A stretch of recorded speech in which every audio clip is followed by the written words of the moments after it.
Hi everyone, before we get started, please like, share and subscribe. Now, let's get into the video.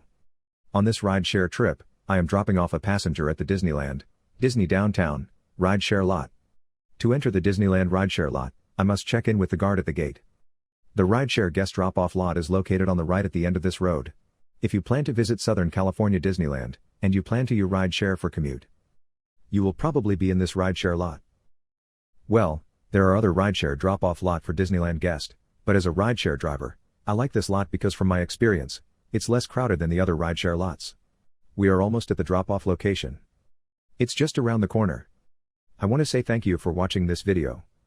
Please like, share, and subscribe to the channel for future videos captured on my RideshareDashCam. Thanks and have a great day, everyone.